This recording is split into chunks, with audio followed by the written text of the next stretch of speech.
क्या रहने वाला है, ठीक है। जॉब लोकेशन के बारे में बात करेंगे, साथ ही साथ बात करेंगे कौन कौन से ब्रांच के स्टूडेंट एलिजिबल रहने वाले हैं, एंड ट्रेनिंग पीरियड क्या रहने वाला है आपका, सैलरी क्या प्रोवाइड की जाएगी कंपनी के द्वारा, ठीक है। एलिजिबिलिटी क्राइटेरिया के बारे में बात करेंगे, एज के बारे में बात करेंगे, साथ ही साथ सिलेक्शन प्रोसेस के बारे में बात करेंगे। ओके, आज के इस वीडियो पे इस वैकेंसी को लेकर के A to Z जानकारी मिलने वाली है। साथ ही साथ आज के इस वीडियो पे मैं इस वैकेंसी में आपको अप्लाई कैसे करना है उसके बारे में भी मैं आपको बताने वाला हूँ। लाइव में आपको अप्लाई करके दिखाऊंगा। ओके, तो चलिए आज के इस वीडियो को शुरू करते हैं बिना किसी देरी के। तो अगर आपने अभी तक हमारे टेलीग्राम और व्हाट्सएप ग्रुप को ज्वाइन नहीं कर रखा है तो टेलीग्राम और व्हाट्सएप ग्रुप जरूर से ज्वाइन कर लीजिए, लिंक डिस्क्रिप्शन पे दिया गया है। वहाँ पे भी आपको जॉब की पल पल की अपडेट मिलती रहती है। ओके, तो चलिए आज के इस वीडियो को शुरू करते हैं।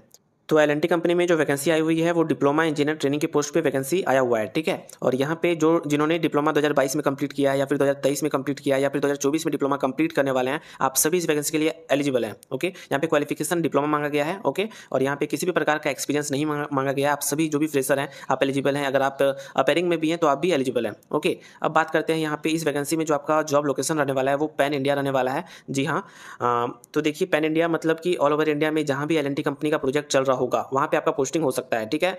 ऐसा नहीं कि आपके चॉइस के अकॉर्डिंग यहाँ पे आपका पोस्टिंग नहीं होता है, ठीक है। ये आपके लक पे डिपेंड करता है कि आपका पोस्टिंग कहाँ होगा। लाइक मेरा भी क्या हुआ था, मेरा तो घर झारखंड है, ठीक है, लेकिन मेरा पोस्टिंग हुआ था स्टार्टिंग में उड़ीसा में, ठीक है। उड़ीसा में जो प्रोजेक्ट कंप्लीट हो गया उसके बाद फिर अभी मेरा पोस्टिंग आगरा में हो गया है, ठीक है। तो इसी प्रकार से आपका भी पोस्टिंग इधर उधर हो सकता है, मतलब ट्रांसफर आपको बीच बीच में मिलता रहेगा कुछ सालों के दरमियान में। ओके, जब आपका साइट जो है आपका जो प्रोजेक्ट है वो कंप्लीट हो जाएगा तो दूसरे साइट पे आपका पोस्टिंग हो जाएगा दूसरे प्रोजेक्ट पे। ओके, तो खैर इसके बारे में बात करेंगे। अभी बात करते हैं इस वैकेंसी को लेकर के। तो यहाँ पे जो वैकेंसी है वो डिप्लोमा इंजीनियर ट्रेनिंग की पोस्ट पे आपका सिलेक्शन होगा। ओके, और कौन कौन से ब्रांच के स्टूडेंट एलिजिबल हैं देख लीजिए।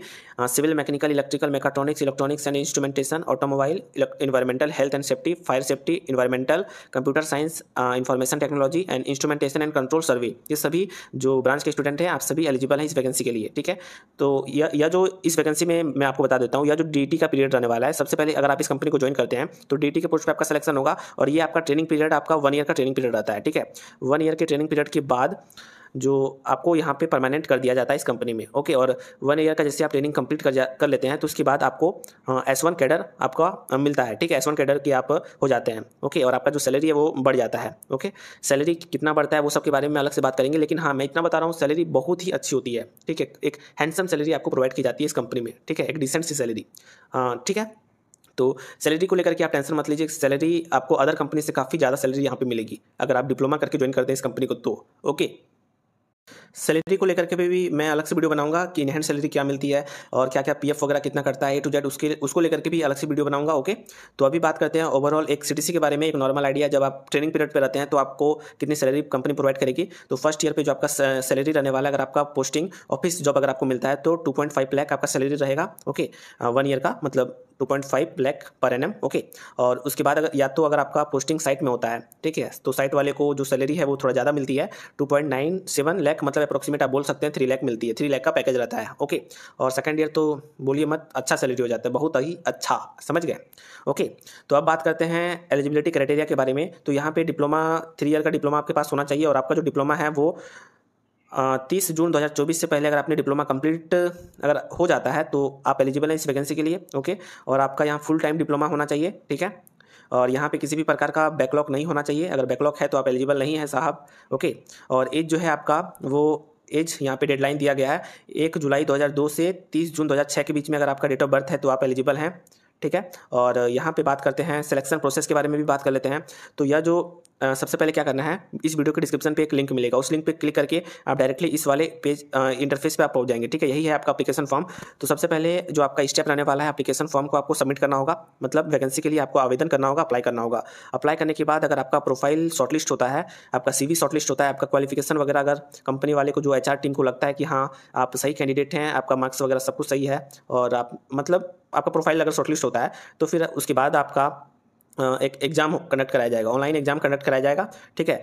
और एग्ज़ाम के लिए आपको एक टाइम दिया जाएगा और एक डेट मेंशन किया जाएगा, उसी डेट और टाइम को आपको एग्जाम देना होगा। एग्जाम आपको लैपटॉप और डेस्कटॉप पे देना होता है, ठीक है, मोबाइल से आप एग्जाम नहीं दे पाएंगे। ओके, इसके बाद एग्जाम देने के बाद फिर आपका अगर आप एग्जाम में क्वालिफाई करते हैं, असेसमेंट में अगर आप क्वालिफाई कर लेते हैं तो इसके बाद आपका इंटरव्यू कंडक्ट कराया जाता है, ठीक है, आपका इंटरव्यू होता है साहब। ओके, इंटरव्यू के बाद अगर आप इंटरव्यू में भी अगर आप क्वालिफाई कर जाते हैं तो इसके बाद आपका मेडिकल और मेडिकल के बाद आपका ज्वाइनिंग कंपनी में हो जाता है, ठीक है। फिर डॉक्यूमेंट वेरिफिकेशन वगैरह होता है तो वो अलग बात है। ओके, तो नॉर्मल से ये प्रोसेस हो गया। ओके, तो यहाँ पे अब बात करते हैं इस वैकेंसी में आपको आवेदन कैसे करना है इससे पहले मैं आपको बता दूं, इस वैकेंसी में किसी भी प्रकार का बॉन्ड नहीं रहने वाला है, ठीक है। आप बेफिक्र होकर के इस वैकेंसी के लिए आवेदन कीजिए, क्योंकि देखिए और यह जो वैकेंसी है वो एल&टी कंस्ट्रक्शन की है, ठीक है। और इस वैकेंसी में काफ़ी लोगों का सपना होता है कंपनी ज्वाइन करने का, और काफ़ी लोग इंतजार करते हैं इसी वैकेंसी का, लेकिन यह वैकेंसी बार बार नहीं आती है। इसलिए मैं आपको रिकमेंड करूँगा इस वैकेंसी को जरूर से अप्लाई कीजिए।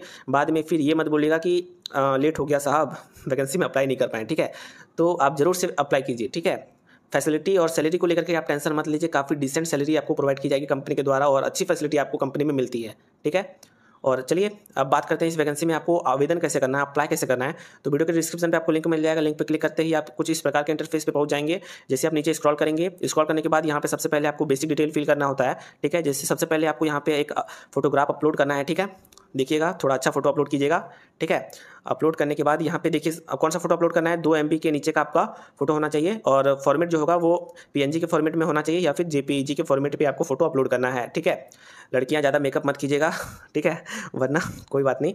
अब बात करते हैं where are you applying from, ठीक है। आप यहाँ पे किस स्टेट से आप अप्लाई कर रहे हैं, यहाँ पे स्टेट आपको सेलेक्ट करना है। जैसे कि मैं झारखंड का रहने वाला हूँ, तो यहाँ पे मैं झारखंड ये सेलेक्ट कर लेता हूँ, ठीक है, सर्च करके। उसके बाद यहाँ पे आपको डिस्ट्रिक्ट सेलेक्ट करना होता है, डिस्ट्रिक्ट आप सेलेक्ट कर लीजिए। जैसे कि अगर मेरा डिस्ट्रिक्ट है दुमका, तो मैं यहाँ पे दुमका डिस्ट्रिक्ट सेलेक्ट कर लेता हूँ, ठीक है। उसके बाद यहाँ पे आपको नेम एंटर करना है। नेम यहाँ पे आप कैपिटल लेटर पे ही सारा कुछ यहाँ पे मेंशन कीजिएगा, ज़्यादा बेटर रहेगा, ओके। शिवम कुमार, KUMAR, ठीक है। उसके बाद यहाँ पे आपका जो भी ये आपका आधार नंबर है वो यहाँ पे आप मेंशन कर दीजिएगा, ठीक है। अभी मैं तो यहाँ पे मेंशन नहीं करूँगा, ठीक है, आप मेंशन कर दीजिएगा। उसके बाद यहाँ पे जो भी आपका ईमेल आईडी है वो यहाँ पे आपको मेंशन करना है, ओके।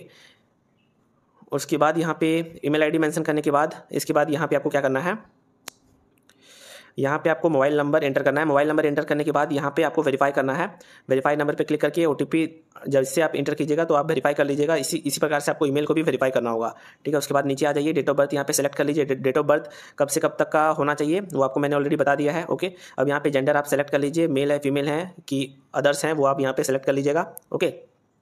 इसके बाद यहाँ पे अब सबसे इंपॉर्टेंट एजुकेशनल क्वालिफिकेशन, यहाँ पे आपको एजुकेशनल डिटेल आपको फिल करनी है, वो यहाँ पे एंटर करना है। सही तरीके से फिल कीजिएगा, कुछ भी गलती मत कीजिएगा, ठीक है। बाद में करेक्शन करने में प्रॉब्लम होता है, क्योंकि काफ़ी लोग गलती कर देते हैं, बाद में उनका सिलेक्शन हो जाता है, तो थोड़ा प्रॉब्लम होता है सिलेक्शन में, ओके।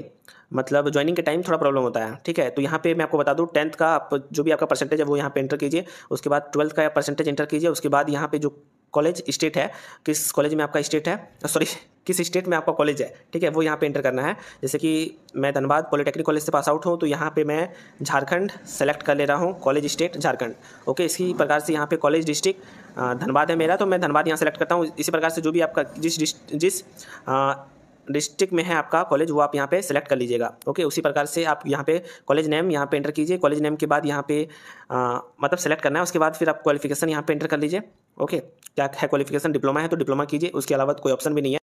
तो इसके बाद आपको क्या करना है, अपना डिसिप्लिन सेलेक्ट करना है। डिसिप्लिन मतलब कि यहाँ पे आपका जो ब्रांच है वो आपको यहाँ पे सेलेक्ट करना है। जैसे कि मेरा सिविल ब्रांच है तो मैं सिविल सेलेक्ट कर ले रहा हूँ, ठीक है। यहाँ पे ईयर ऑफ पासिंग आपको सेलेक्ट करना है, 2022, 23, 24 कब आपने पास आउट किया है, तो लाइक मैंने 2022 में किया, 2022 में कर देता हूँ, ठीक है। इसी प्रकार से डिप्लोमा का ये परसेंटेज आपको यहाँ पे एंटर करना है। सबसे इंपॉर्टेंट बात मैं आपको यहाँ बता दूँ, यहाँ पे जो 2022 में पास आउट है तो उनका 6 सेमेस्टर का मार्कशीट होगा, 5th सेमेस्टर का मार्कशीट होगा ही, तो 5th और 6th का वो एग्रीगेट जो परसेंटेज होता है, एवरेज परसेंटेज होता है, वही आप यहाँ पे एंटर कीजिएगा। जो ऑलरेडी पास आउट है तो वो अपना एग्रीगेट परसेंटेज यहाँ पे फिल कीजिए 5th और 6th सेमेस्टर का, ठीक है। और जो अभी अपेयरिंग में है, अभी अगर आप 5th सेमेस्टर में है या फिर 6th सेमेस्टर के स्टूडेंट हैं, तो आप क्या कीजिए, जहां तक आपका रिजल्ट आया, अगर आपका 4th सेमेस्टर तक का रिजल्ट आपके पास अवेलेबल है तो 1st, 2nd, 3rd, 4th semester का जो रिजल्ट है उसका एवरेज लेकर के यहाँ पे लिख दीजिए। या फिर अगर आपका 5th सेमेस्टर तक का रिजल्ट आ गया है तो 1st से 5th तक का रिजल्ट का एवरेज कर लीजिए और यहाँ पे एंटर कर दीजिए, ठीक है। जो पास आउट है तो वो तो 5th और 6th का ही एग्रीगेट करके एवरेज करके यहाँ पे एंटर कीजिएगा, कोई प्रॉब्लम नहीं है, ओके। इसके बाद यहाँ पे आपको क्या करना है, नंबर ऑफ बैकलॉग के बारे में बात करते हैं। तो यहाँ पे सिंपली 0 सेलेक्ट कर लीजिएगा। जिनका भी देखिए बैकलॉग तो मैंने ऑलरेडी बता दिया कि बैकलॉग वाले स्टूडेंट एलिजिबल नहीं होते हैं, ठीक है।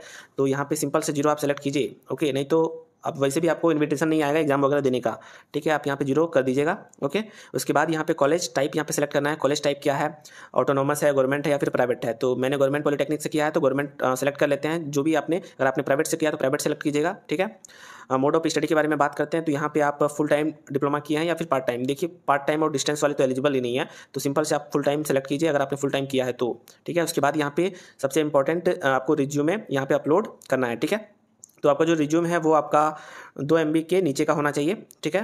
PDF के फॉर्मेट पे आपको अपलोड करना होगा, ओके।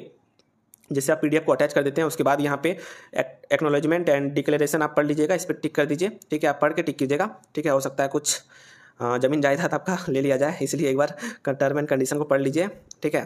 टर्म एंड कंडीशन को टिक करने के बाद यहाँ पे सिंपली से अप्लाई के ऑप्शन पे क्लिक कर देना है, ठीक है। तो अप्लाई कीजिएगा तो इसके बाद आपका जो कन्फर्मेशन है ईमेल पे आ जाएगा कि आपने L&T कंपनी में इस वैकेंसी के लिए आवेदन किया है, ओके। और कुछ दिन वेट करना है आपको, क्योंकि इतनी जल्दी तुरंत ही आपकी जो है वो एग्जाम को लेकर के मेल नहीं आएगा, तो थोड़ा वेट करना होगा, ठीक है। ये पूरे ऑल ओवर इंडिया में वैकेंसी आई हुई है, हायरिंग चलने वाली है पूरे ऑल ओवर इंडिया में, तो इसलिए थोड़ा टाइम लगेगा, आपको वेट करना होगा, ठीक है। और बाकी रेगुलर अपडेट के लिए कब वैकेंसी आ रही है और कब एग्जाम वगैरह हो रहा है, तो इसकी अपडेट के लिए आप हमारे टेलीग्राम और व्हाट्सएप ग्रुप को ज्वाइन करके रखिए, ओके। और लगभग मैंने सारी जानकारी आपको दे दी है, ओके। आशा करते हैं आज का ये वीडियो आपके लिए हेल्पफुल साबित हुआ होगा, और मिलते हैं नेक्स्ट वीडियो पे। धन्यवाद। जय हिंद, जय भारत। इस वीडियो को ज़्यादा से ज़्यादा शेयर कीजिए। धन्यवाद।